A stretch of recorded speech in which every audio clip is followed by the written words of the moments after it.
In this video we're going to quickly set up a Briese 140. This one is an older strobe version, but this video can also be used as an instruction for the HMI or tungsten versions of the Brieses. The stand or the boom you want to use for the Briese should be heavy duty enough and already carry a weight.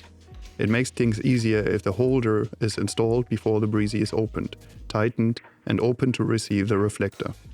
Make sure there are no obstacles in the way between you and the destination of the Briese. Put the reflector on the ground like this. With extended arms and using your fingertips, push the inner male part of the reflector downwards towards the receiving female element in a straight line. The tolerances of the receiving element are tight. It's easy to catch an edge and get stuck. Try to use your fingertips and wrists to get the right angle. If you prefer, you can also open the 140 Briese against a wall. I recommend protecting the wall with a piece of cardboard or plain paper, just beneath the height of your shoulders. Make sure you have enough space available to drop the reflector on the floor after opening it.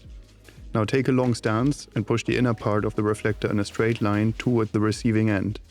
Try to use your fingertips and wrists again to find the right angle and avoid catching an edge. Again, you'll get a feedback when the reflector is fully opened. Now we turn the reflector around, bring it to the holder. A great way of carrying the Briese around is by using one finger per segment and have the reflector rest on your elbow. That way, your other hand is also available to lock the holder. A good indication that a Briese is properly seated in the holder is if it spins freely. Now let's assemble the head with the spacer. Be careful here, the 5 metal pins are one of the more fragile parts of the Briese system. There are 4 pins in the shape of a square and 1 pin that sits on the top. I always use the top pin to aim at the top hole.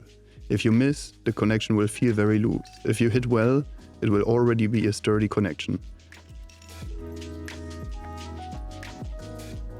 Lock the spacer to the head and enter the spacer into the reflector. Again, good chance you may get stuck here by catching an edge, so don't use force. Moving on to the inside of the reflector, we can now connect the flash tube. These are the same pins as on the spacer and they're fragile, so line up the top pin just as earlier with the spacer to head connection. Now add the counterlight reflector. And finally, if your spacer has a slot for the safety bracket, you can install the safety bracket now. This prevents us from over-focusing the reflector and breaking the flash tube. There are 3 different types of diffusions I'm aware of. 2 of them are connecting in a very obvious way, except this one here. The diffusion with the plexiglass plates should be installed like this.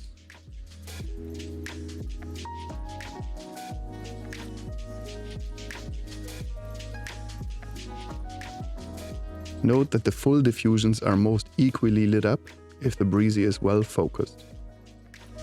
Now this is for the older strobe Briese systems only. If you're planning on using the Briese in a strong angle, then set the focus first and put a piece of paper tape on the spacer to prevent the head from sliding down through the chute. Be super careful to not over-focus the Briese, as you might end up with a broken flash tube. Enjoy and have fun shooting and blinding everybody on set. Bye bye.